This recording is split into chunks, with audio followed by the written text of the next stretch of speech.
ராதே கிருஷ்ணா. ஜோதிட அன்பர்கள் அனைவருக்கும் அடியேனின் பணிவான நமஸ்காரங்கள். இன்னைக்கு இந்த வீடியோல நம்ம பார்க்க போறது என்ன அப்படின்னா, 5வது பாவத்தை பற்றி.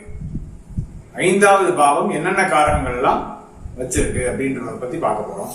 5வது பாவம் அப்படின்னு சொல்லும்போது உடல் உறுப்புகள்ல இருதயம், முதுகு தண்டு, ஸ்பைனல் கார்டு அப்படின்னு சொல்லக்கூடிய அந்த முதுகு தண்டு, பாலின ஹார்மோன்கள், செக்ஷுவல் ஹார்மோன்ஸ் சொல்லும்போது அந்த பாலின ஹார்மோன்கள், அதுக்கப்புறம் உயிரை உருவாக்கக்கூடிய அந்த விந்தணுக்கள், இதெல்லாம் இந்த 5வது பாவத்தில் வரும். இந்த 5வது பாவம் சொல்லும் போது எல்லாருக்கும் தெரியும், இது ஒரு திரிகோண பாவம் அப்படின்றதுல 1, 5, 9 நம்ம ஏற்கனவே திரிகோண பாவம்ன்ற வீடியோல பார்த்திருப்போம். லக்னம் என்று சொல்லக்கூடிய அந்த 1வது பாவத்தின் ஃபேமிலியா வந்துடும். அதாவது 1, 5, 9 அப்படின்ற திரிகோண பாவத்தில் வரும். திரிகோண பாவங்கள் அனைத்தும் ஒரே மாதிரியான தன்மையை கொண்டது அப்படின்னு சொல்லி அதுல பார்த்திருப்போம். அதே மாதிரி திரிகோண பாவங்கள் ஒன்றை விட ஒன்று வலிமையானது அப்படின்னு பார்த்திருப்போம். அதே மாதிரி இப்போ 1, 5, 9 அப்படிங்கும்போது ஒரே மாதிரியான இந்த 3 பாவங்களும் ஒரே மாதிரியான தன்மையை கொண்டது.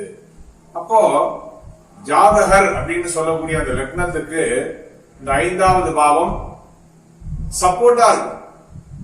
அப்போ அகம் சார்ந்த காரகம், அகம் சார்ந்த பாவம் சொல்லக்கூடிய இந்த 1, 5, 9 உணர்வு பூர்வமான செயல்களுடைய காரகங்களை கொண்டது அப்படின்றத எல்லாரும் புரிஞ்சுக்கணும். அதாவது உணர்ச்சி நம்மளோட அகம் சார்ந்த காரகங்களை கொண்டது அப்படின்னு சொல்லி புரிஞ்சுக்கணும். அகம் சார்ந்த காரணங்கள் போது இந்த ஜாதகர் அப்படின்னு சொல்லக்கூடிய இந்த 1வது பாவம் லக்ன பாவத்துக்கு மகிழ்ச்சியை தரக்கூடிய காரணங்களை கொண்டது.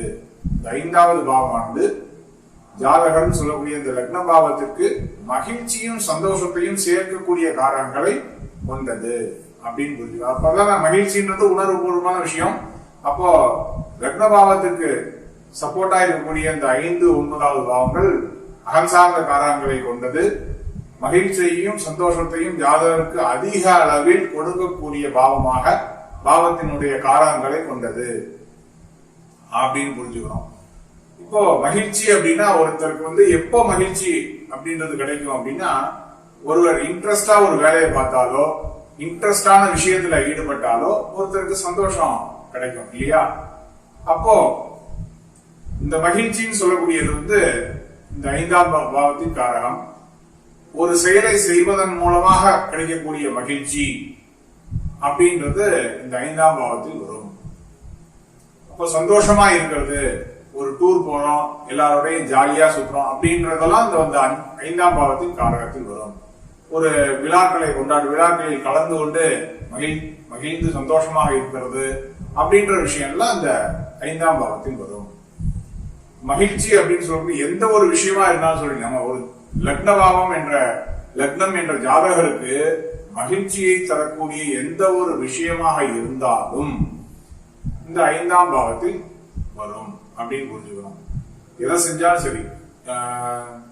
அப்படிங்கும்போது இந்த உணர்வு பூர்வமான விஷயங்கள்ல என்னென்ன சந்தோஷம் கிடைக்கிறது நமக்கு, அப்போ இந்த பாலின சேர்க்கை அப்படின்ற ஒரு விஷயம். அதனாலதான் பாலின ஹார்மோன்கள் அப்படின்னு சொல்லக்கூடிய அந்த செக்ஷுவல் ஹார்மோன்ஸ் இந்த 5ஆம் பாவத்துல காரணமா வச்சிருக்காங்க.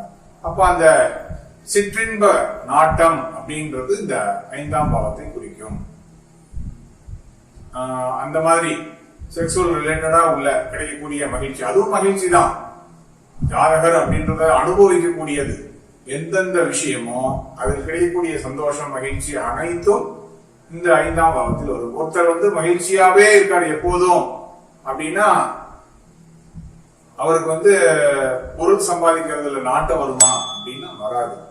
எப்பவுமே சந்தோஷமாவே இருக்காரு, ஜாலியா இருக்காரு, என்ஜாய் பண்ணிட்டே இருக்காரு அப்படின்னா அவங்களுக்கு அந்த மனநிலையானது சந்தோஷத்தோடையே போயிடும்.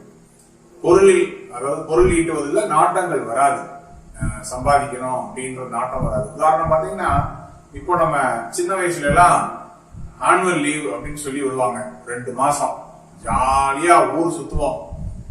எல்லாம் சுத்தி முடிச்சுட்டு திடீர்னு ஜூன் மாசமா ஜூலை மாசமா ஸ்கூல் ரீஓபனிங் அப்படிங்கும் போது எல்லாருக்கும் ஒரு ஃபியர் வரும் இல்லையா, அடுத்த கிளாஸ்க்கு ப்ரொமோட் ஆக போறோம், அவங்க என்ன பண்ணுவாங்களோ அப்படின்னு. அது மாதிரி ஜாலியா இருந்துட்டு திடீர்னு ஒரு விஷயத்துல இது பண்ணும்போது அந்த சந்தோஷமானது நம்மளை போக விடாது. அதனால சந்தோஷம் அதிகமா, மனமகிழ்ச்சி, சந்தோஷம், இந்த மாதிரி விஷயங்கள்ல ஒருத்தர் ரொம்ப ஆழ்ந்து போயிட்டார் அப்படின்னா அவருக்கு இந்த பொருளாதார நிலையானது மறந்து விடும். அப்ப என்ன ஆகும், வாழ்க்கையில பொருளாதாரத்தை குறைக்கும். அதான் ஒரு பாவமானது அகம் சார்ந்த காரகங்களை அதிகமாக செயல்படுத்தினால் புறம் சார்ந்த காரகங்களை குறைத்து விடும். இதுதான் அந்த தாற்பயம். இதை நல்லா புரிஞ்சுக்கணும். அப்போ சந்தோஷம் அப்படின்னு பார்த்தோம். சந்தோஷம், மகிழ்ச்சி வேற எது மூலமாக கிடைக்கிறது? ஒரு கேளிக்கை, ஒரு நிகழ்ச்சியில் கலந்து கொள்வதன் மூலமாக சந்தோஷம் கிடைக்கிறது. ஒரு கேளிக்கையான செயல்களில் ஈடுபடும் போது சந்தோஷம் கிடைக்கிறது. ஜாலியா ஃப்ரெண்ட்ஸோட ஊர் சுத்தும் போது சந்தோஷம் கிடைக்கிறது. நமக்கு விருப்பப்பட்ட செயல்களை நாமே செய்யும் போது, அதை விரும்பி செய்யும் போது அதில் ஒரு சந்தோஷம், திருப்தி கிடைக்கிறது. அப்ப திருப்தி, சந்தோஷம், மன மகிழ்ச்சி, இந்த மாதிரி ரிலேட்டடா என்னென்ன காரகங்கள் இருக்கோ அனைத்தையும் இந்த 5ஆம் பாவத்தில் போடுது. அதுக்கப்புறம் ஒரு வாழ்க்கையும் வந்துட்டதுக்கு அப்புறம் குழந்தை பிறப்பு அப்படின்றதுனால சந்தோஷம் கிடைக்கிறது இல்லையா. குழந்தை பிறப்புன்றது ஒரு சந்தோஷமான நிகழ்ச்சி தான். குழந்தை பிறக்கிறதுனா எவ்வளவு சந்தோஷமா இருக்கும் ஒருத்தருக்கு. அப்போ அந்த குழந்தை பிறப்பு அப்படின்றது இந்த 5ஆம் பாவத்தின் காரகம்.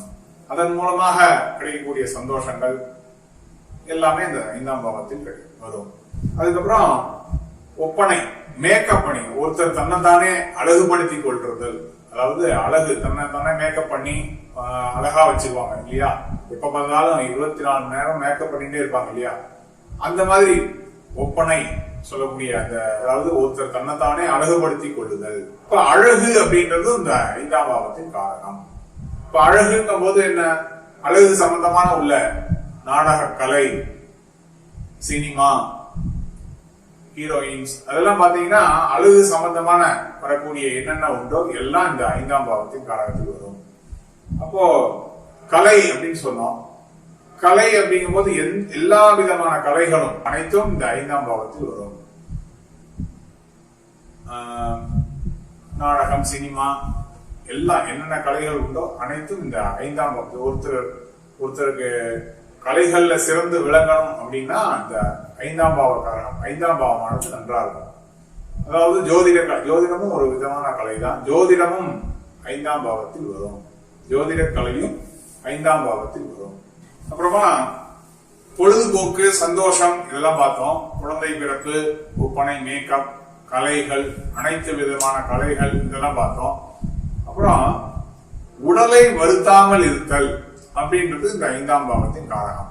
உடல் வருத்தாமல், அதாவது உடலை வருத்தி கொள்ளாம கஷ்டப்படாம இருக்கிறது அப்படின்றது இந்த 5ஆம் பாவத்தின் காரகம். எப்படின்னா, இப்போ 6ஆம் பாவம் எல்லாருக்கும் தெரியும், நோய், கடன், கடின உழைப்பு அப்படின்றது இந்த 6ஆம் பாவத்தின் காரகம். நான் ஏற்கனவே சொல்லியிருக்கேன், இந்த மாதிரி ஒரு பாவத்தின் பின்னாடி உள்ள பாவம், அதாவது 12வது பாவமானது அதற்கு எதிர்மறையான காரகங்களை கொண்டது அப்படின்னு சொல்லி. அதாவது உயர்கணித சார ஜோதிட முறைப்படி ஒரு பாவத்திற்கு 12வது பாவமானது 8, 12வது பாவமானது எதிர்மறையான காரகங்களை கொண்டது அப்படின்னு எல்லாருக்கும் தெரியும். அப்படிங்கும் போது இந்த 6ஆம் பாவத்தில் இருக்கக்கூடிய கடின உழைப்பு அப்படின்றதுக்கு இந்த 5ஆம் பாவம் 6ஆம் பாவத்துக்கு 12வது பாவமா வருது இல்லையா. அப்படிங்கும் போது இந்த 5ஆம் பாவம் எந்த வேலையும் செய்யாது இருத்தல், அதாவது உடலை வருத்தாமல் இருத்தல் அப்படின்றது இந்த 5ஆம் பாவத்தின் காரகம். அதாவது 6ஆம் பாவத்திற்கு 12வதா வருது 5வது பாவம். அப்ப 6க்கு எதிர்மறையான காரகங்களை கொண்டது. 6ஆம் பாவம் கடின உழைப்பு அப்படின்னா 5ஆம் பாவம் உழைப்பே இல்லாத இருத்தல், அதாவது உடலை வருத்தாது இருத்தல் அப்படின்றது இந்த 5ஆம் பாவத்தின் காரகம் அப்படின்னு புரிஞ்சுக்கணும். அதுக்கப்புறம் உடலை வருத்தாமல் இருந்தா என்ன ஆகும், சோம்பேறித்தனம். சோம்பேறி அப்படின்றது இந்த 5ஆம் பாவத்தின் காரகம். உடலை வருத்தாம நம்ம சும்மா ஒரே இடத்துல இருந்தோம்னா என்ன ஆகும், சோம்பேறித்தனம் வந்துடும். அப்ப சோம்பேறித்தனம் அப்படின்றது, சோம்பேறி அப்படின்றது இந்த 5ஆம் பாவத்தின் காரகம். உடலை வருத்தாமல் இருத்தல் அப்படின்னா அப்போ அவங்க எப்படி அவங்களுக்கு இந்த மாதிரியான அந்த 5ஆம் பாவத்தின் மூலமாக ஒரு பொருளாதாரம் அப்படின்னா எந்த ரீதியாக வரும்னா கமிஷன் மூலமாக, அதாவது எந்த வேலையும் செய்யாமல் சுகமாக கமிஷன் இருக்கு. அதாவது கமிஷன்னா ஒரு வேலையை செய்யணும், கை மாத்தி விட்டா போதும் கமிஷன் வந்துடும் இல்லையா. ஒரு புரோக்கர் அதெல்லாம் சொல்றாங்க, ரியல் எஸ்டேட் புரோக்கர் அவங்க எல்லாம் இப்ப வீடை கை மாத்தி ஒரு இடத்துக்கு விட்டோம்னா போதும், அவங்களுக்கு அந்த ஒரு பர்சன்டேஜ் அப்படின்றது ஒரு கமிஷனா போகும். இந்த மாதிரி கமிஷன் மூலமாக கிடைக்கக்கூடிய வருமானம் அப்படின்னு எடுத்துக்கலாம். 5ஆம் பாவத்தை தொடர்பு கொண்டால் இந்த கமிஷன் மூலமாக கிடைக்கக்கூடிய வருமானம் அப்படின்னு எடுத்துக்கலாம். அந்த மாதிரி அதாவது உடலை வருத்தாது உடல் நோகாம சம்பாதிக்கிறாங்க அப்படின்னு சொல்றாங்கல்ல, அது இந்த கமிஷன் மூலமாக கிடைக்கக்கூடிய வருமானம் அப்படின்னு எடுத்துக்கலாம். அப்புறமா இந்த 6ஆம் பாவத்திற்கு எதிர்மறையான காரணங்களை கொண்டது இந்த 5ஆம் பாவம் சொல்லி பார்த்தோம். இப்ப 6ஆம் பாவத்துல கடன் அப்படின்றது தான். இப்ப 6ஆம் பாவம்ன்றது கடன் கிடைக்கும் அப்படின்னு எடுத்துக்கணும். 5ஆம் பாவம் அப்படின்னா கடனே கிடையாது, கடனே இல்லாத அப்படின்ற மாதிரி இந்த 5ஆம் பாவத்தை சொல்லலாம்.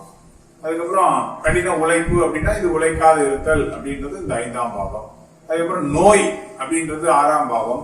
இப்ப 6ஆம் பாவத்திற்கு எதிர்மறையான காரணங்கள்னா நோயின்னா ஆரோக்கியம், உடல் ஆரோக்கியம்ன்றது இந்த 5ஆம் பாவத்தை குறிக்கும். அதான் 1ஆம் பாவத்துல ஆரோக்கியம், நோய் எதிர்ப்பு சக்தி அப்படின்லாம் பார்த்தோம் இல்லையா. அதே மாதிரி 1, 5, 9 இது மூணும் ஒரே மாதிரியான தன்மையை கொண்டது அப்படின்றதுனால ஒரே குடும்பத்தில் இருக்கக்கூடிய பாவம் அப்படின்றது 1, 5, 9 அப்படின்றது உடல் ஆரோக்கியத்துக்கு சிறந்தது அப்படின்னு எடுத்துக்கணும். 6ஆம் பாவத்துல நோய்னா நோய்க்கு எதிரான நோய் எதிர்ப்பு, நோயே இல்லாத ஆரோக்கியம் அப்படின்றது இந்த 5ஆம் பாவம் அப்படின்னு எடுத்துக்கிறோம். அதுக்கப்புறமா சிற்றின்ப நாட்டம் அப்படின்னு சொல்லி இந்த 5ஆம் பாவத்துல பார்த்தோம். சிற்றின்ப நாட்டம் சொல்லும் போது ஒரு கவர்ச்சி, இந்த மாதிரி கவர்ச்சி, செக்ஸுவல் ரிலேட்டட் என்னென்ன உண்டோ எல்லாம் இந்த 5ஆம் பாவத்தில் வரும். இப்ப கவர்ச்சி அழகை பார்த்து மயங்கிறது அப்படின்னு சொல்றாங்க இல்லையா. கவர்ச்சி, ஒருத்தரை பார்த்து அழகா இருக்காங்கன்னு பார்த்தா அப்படியே ஒரு மாதிரி கேஷுவலா சொல்லணும்னா ஜொல்லு விடுறான் பாரு அப்படின்பாங்க பாரு. அந்த மாதிரி கவர்ச்சியை பார்த்து மயங்குதல் அப்படின்றது இந்த 5ஆம் பாவத்தின் காரணம். அப்ப கவர்ச்சியை பார்த்து மயங்குறான் அப்படின்னு சொல்லும் போது காதல் அப்படின்றது இந்த 5ஆம் பாவத்தின் காரணம். காதல் அப்படின்னு சொல்லக்கூடிய அந்த லவ், மேரேஜ், லவ் இதெல்லாம் இந்த 5ஆம் பாவத்தின் காரணம் அப்படின்னு புரிஞ்சுக்கணும். அது சம்பந்தமா என்னென்ன உண்டோ அனைத்து இந்த சிற்றின்ப நாட்டங்கள், சிற்றின்பங்கள், இந்த கவர்ச்சி, அழகு, அது ரிலேட்டடா என்னென்ன உண்டோ எல்லாம் இந்த 5ஆம் பாவத்தில் காரகத்தில் வந்துடும் அப்படின்னு புரிஞ்சுக்கணும்.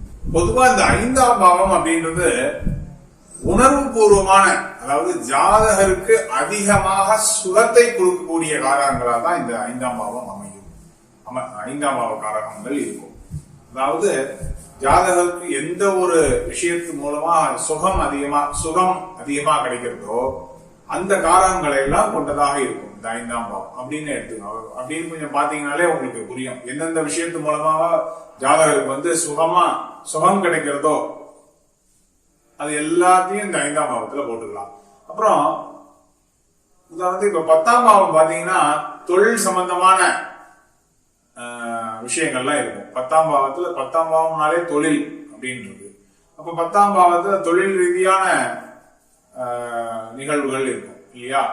அப்போ தொழில் ரீதியான சிந்தனைகள் இதெல்லாம் 10ஆம் பாவத்தில் இருக்கும். அப்படின்னா 10ஆம் பாவத்துக்கு இந்த 5ஆம் பாவம் பாத்தீங்கன்னா 10ல இருந்து என்னங்க 10, 11, 12, 1, 2, 3, 4, 5. அப்போ 10ஆம் பாவத்திலேருந்து 5 என்னங்கன்னா 8வது பாவமாக வரும். அப்போ ஒரு பாவத்திற்கு 8, 12 எதிர்மறை காரகங்களை கொண்டது அப்படின்றதுனால 10ஆம் பாவத்தில் இருக்கக்கூடிய காரகங்களுக்கு எதிர்மறையான காரகங்களை இந்த 5ஆம் பாவம் வைத்திருக்கும் அப்படின்னு. அதாவது 10ஆம் பாவம் அப்படின்றது பொருளாதார ரீதியாக, தொழில் ரீதியாக இருக்கக்கூடிய சிந்தனை அப்படின்னா இந்த 5ஆம் பாவமானது உணர்வு பூர்வமான சிந்தனைகள் அப்படின்னு எடுத்துக்கணும்.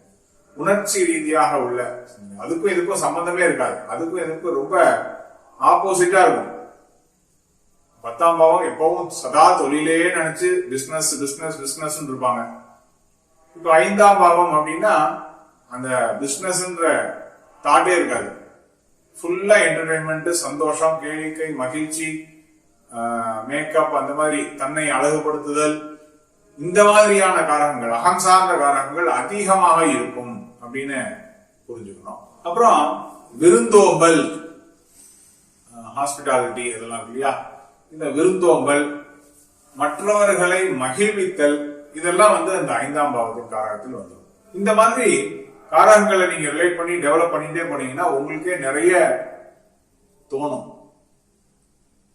நமது தேவராஜ் ஐயா அவர்கள் கொடுப்புனையும் தசாபுத்தியும் அப்படின்னு சொல்லி ஒரு புத்தகம் வெளியிட்டிருக்காங்க.